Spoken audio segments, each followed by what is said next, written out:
Hello दोस्तों, फिल्मों में हीरो का विलेन से जीतना बेहद जरूरी होता है क्योंकि बुराई पर अच्छाई की जीत का संदेश तभी दिया जा सकता है। हालांकि कभी कभी विलेन को मारते मारते हीरो भी अपनी जान गंवा बैठता है और ऐसा भी देखने को मिलता है फिल्मों में कि कभी हीरोइन की मौत हो जाए जिसका बदला लेने के लिए हीरो विलेन के पीछे पड़ जाए या फिर किसी दूसरे रीजन से भी एक अच्छे कैरेक्टर की जान चली जाती है। मगर बॉलीवुड में इस तरह के डेथ सीन्स देखकर ऑडियंस बहुत इमोशनल हो जाती है।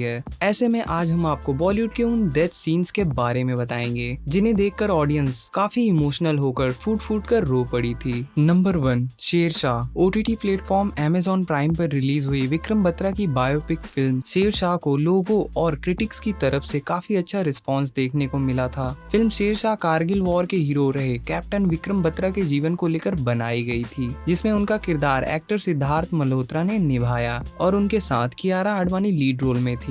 शेरशाह ओटीटी प्लेटफॉर्म पर सबसे ज्यादा देखी जाने वाली मूवी भी बन चुकी है। इस फिल्म में कैप्टन विक्रम बत्रा का जीवन एक फिल्म की कहानी नहीं थी बल्कि हकीकत थी, इसलिए इसकी स्क्रिप्ट में बनावटी होने की कोई गुंजाइश ही नहीं थी। कोड नेम शेरशाह, ये दिल मांगे मोर, तिरंगा फहरा कर आऊंगा या तिरंगे में लिपट कर आऊंगा जैसे डायलॉग कैप्टन विक्रम बत्रा ने खुद से कहे थे, इसलिए इस फिल्म की सच्चाई और सादगी ऑडियंस के दिलों को छू पाई। इस फिल्म में देश के एक जवान की कहानी है जो देश के लिए मर मिटने को तैयार था और जिसने अपने आखिरी दम तक डट कर दुश्मनों का सामना किया था। और साथ ही इस देश के जवान यानी विक्रम बत्रा के डेथ सीन को जिस तरह से फिल्माया गया उसने सबकी आंखें नम कर दी थी। जब कियारा आडवाणी विक्रम के अंतिम संस्कार में दौड़कर आती हैं, उनके चेहरे पर ना खत्म होने वाले दुखों के जो भाव पैदा हुए उसे देखकर ऑडियंस खुद अपने आंसू रोक नहीं पाती। जब कैप्टन विक्रम के माता पिता को तिरंगा और कैप्टन विक्रम की टोपी दी जाती है तो बड़े से बड़ा पत्थर दिल भी उस दृश्य को देखकर पिघल गया था और ऑडियंस बहुत इमोशनल हो गई थी। नंबर 2, शोले। साल 1975 में रिलीज हुई शोले ने बॉक्स ऑफिस पर तहलका मचाकर रख दिया था। इस मूवी को दर्शक आज भी बहुत चाव के साथ देखना पसंद करते हैं। रमेश सिप्पी की शोले को देश की सबसे पॉपुलर फिल्मों में से एक कहा जाए तो कुछ गलत नहीं होगा। सालों गुजर जाने के बाद भी ये फिल्म और इसके किरदार ऑडियंस के दिलों में जस के तस जिंदा है। शोले के सभी किरदार, चाहे वो जय वीरू हो, गब्बर हो, सुरमा भोपाली हो या फिर ठाकुर, इंडियन सिनेमा के इतिहास में इन सभी की अपनी अलग अलग जगह है। फिल्म में ठाकुर का किरदार संजीव कपूर ने निभाया था जो आज भी ऑडियंस के दिलों में बसता है। शोले में गब्बर का ठाकुर के लिए बोला गया डायलॉग, ये हाथ हमको दे ठाकुर।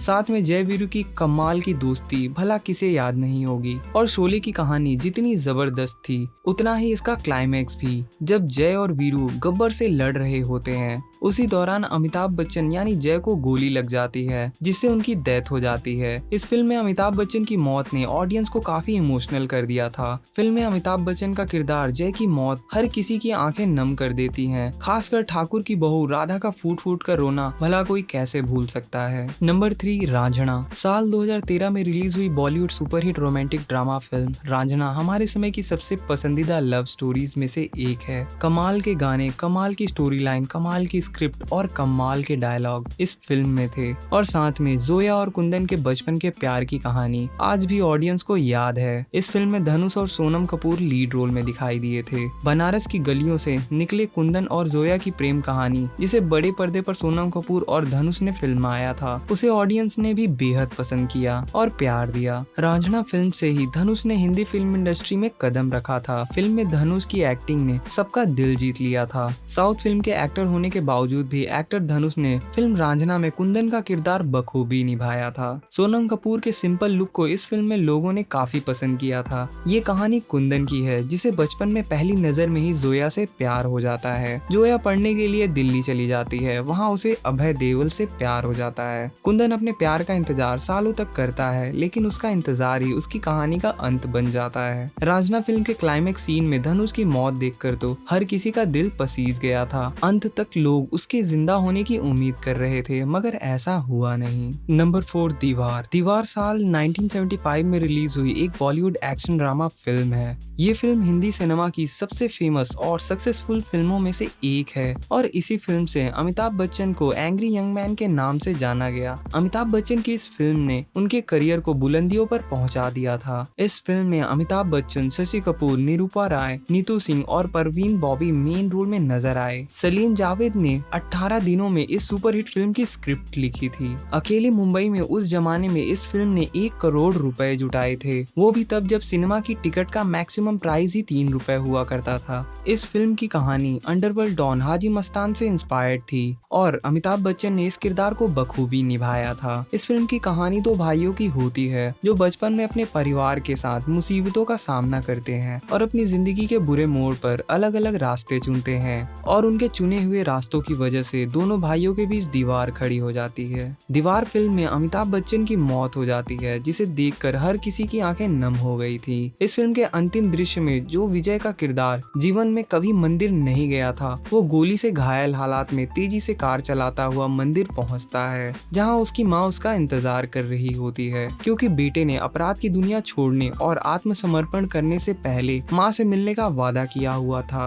आखिरी में अमिताभ बच्चन अपनी माँ की गोद में दम तोड़ देते हैं और ये बहुत ही इमोशनल सीन था जिसे आज भी लोग देखकर रो पड़ते हैं। नंबर 5, गजनी। साल 2008 में आई गजनी एक रिवेंज ड्रामा फिल्म थी। इस मूवी ने बॉक्स ऑफिस पर अच्छा बिजनेस किया था। इसमें आमिर खान ने एक ऐसे आदमी का किरदार निभाया था जो कुछ समय के बाद बातें भूल जाता था। लोगों को फिल्म की कहानी खूब पसंद आई थी। इस फिल्म में संजय सिंघानिया यानी आमिर खान एक air voice cellular phone company का मालिक होता है। एक मैगजीन में वे कल्पना यानी एक्ट्रेस असीम का इंटरव्यू पढ़ते हैं जो दावा करती है कि संजय सिंघानिया उसे काफी अच्छी तरीके से जानता है और उससे प्यार करता है और इस वजह से संजय उसे मिलता है और उसे प्यार हो जाता है। दोनों की प्रेम कहानी आगे बढ़ती है लेकिन होनी को कुछ और ही मंजूर था। फिल्म में हमेशा हंसाने वाली, दूसरों की मदद करने वाली चुलबुली मासूम कल्पना को इतनी खूबसूरती के साथ इस फिल्म में पेश किया गया है कि सभी उसे चाहने लगते हैं। लेकिन फिल्म में एक ट्रैवल के दौरान कल्पना कुछ लड़कियों को गुंडों से बचाती है और वो गुंडे कल्पना से बदला लेने के लिए उसे मार देते हैं और उसी टाइम पर घर आए संजय की भी बेरहमी से पिटाई करते हैं और इस सीन को देखकर तो लोग सन्न रह जाते हैं। किसी को ऐसा होने की उम्मीद तक नहीं होती। फिल्म में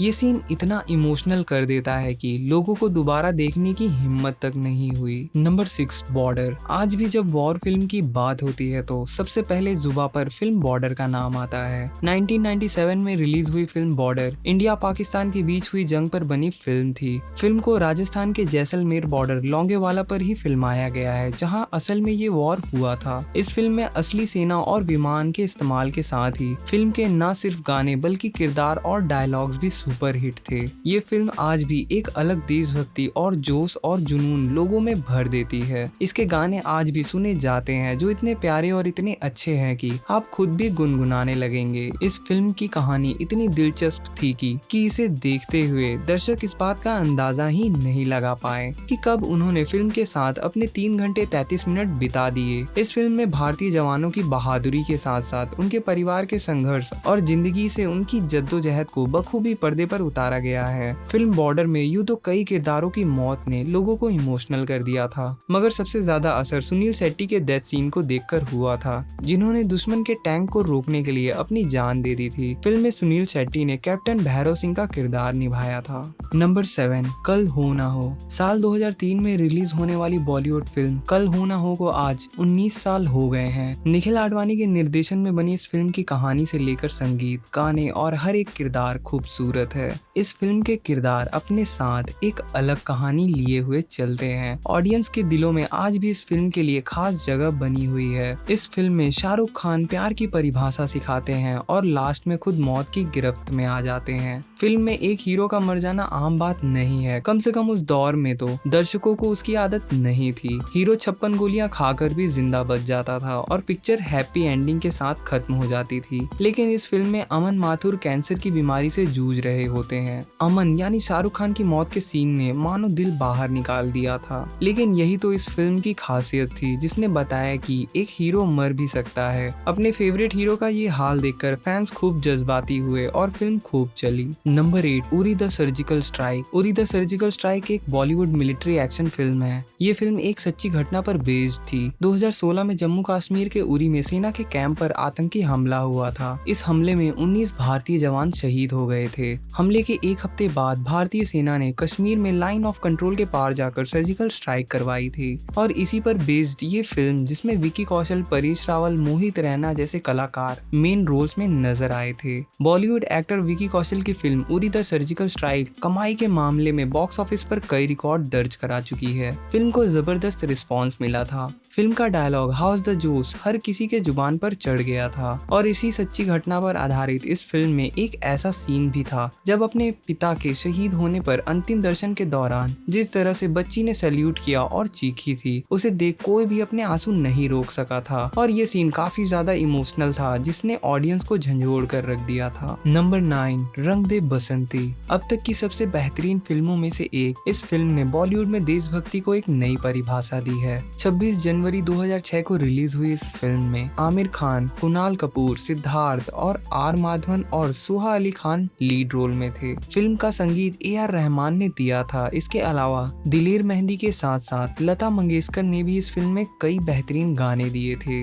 रंग दे बसंती उन यंगस्टर्स के लिए मॉडर्न देशभक्ति का साइन बन गई जो ग्लोबलाइजेशन और वेस्टर्नाइजेशन के बीच बैलेंस बनाए रखने की कोशिश कर रहे थे। ये फिल्म आमिर खान की सबसे बड़ी ब्लॉकबस्टर फिल्मों में से एक है। डीजे यानी आमिर खान और उनके दोस्तों की जिंदगी बहुत सही चल रही होती है कि तभी उनकी दोस्त सोनिया के मंगेतर यानी माधवन की विमान हादसे में मौत हो जाती है। इस मामले में डीजे और उनके दोस्त जब न्याय हासिल करने में फेल हो जाते हैं तो वे लोग चंद्रशेखर आजाद और भगत सिंह के रास्ते पर चल पड़ते हैं। इस फिल्म को अपनी दमदार स्क्रीन प्ले और डायलॉग्स के लिए भारत और विदेशों से खूब तारीफ मिली थी। फिल्म में आगे करप्शन से जुड़े मुद्दे को उठाया गया है। एक बिजनेसमैन और पॉलिटिकल ताकतों की सांठगांठ से होने वाले करप्शन की कहानी है, जिसके चलते एक युवा पायलट को अपनी जान गंवानी पड़ती है और इसके विरोध में उनके दोस्त इंसाफ के लिए आवाज उठाते हैं और इंसाफ के लिए लड़ते हैं और अपनी जान दे देते हैं। और फिल्म के आखिरी में आमिर खान और उनके दोस्तों की मौत ने सभी को झंझोड़ कर रख दिया था। नंबर 10, मुन्ना भाई MBBS। साल 2003 में राजकुमार हिरानी के निर्देशन में बनी फिल्म मुन्ना भाई MBBS रिलीज हुई तो फिल्म ने बॉक्स ऑफिस पर जमकर कमाई की और मुन्ना और सर्किट की जोड़ी ने तो धमाल ही मचा दिया था। फिल्म की कहानी, किरदार और गानों को भी काफी पसंद किया गया था। इस फिल्म से संजय दत्त और अरशद वारसी दोनों की ही किस्मत चमक उठी थी। इस फिल्म में मुंबई के एक लोकल गैंगस्टर और उसके मेडिकल कॉलेज में एडमिशन और वहां पर रहकर पढ़ने की कहानी बताई गई थी, जो वहां रहते हुए लोगों की मदद करता है और लोगों को उनके बुरे हालात में हंसना सिखाता है और हार ना मानने की सीख देता है। और इसी फिल्म में जिमी शेरगिल का भी एक रोल होता है, अजहर, जो एक मिडिल क्लास फैमिली से होता है और उसे पता चलता है कि उसे कैंसर है और वो इससे फाइट करता है और मरना नहीं चाहता, पर अजहर कैंसर से हार जाता है। इस सीन ने भी लोगों को काफी इमोशनल कर दिया था। आई होप वीडियो आपको पसंद आई होगी। मिलते हैं नेक्स्ट वीडियो में। If you like my video, please do subscribe to my YouTube channel and also share, comment, like and press the bell icon.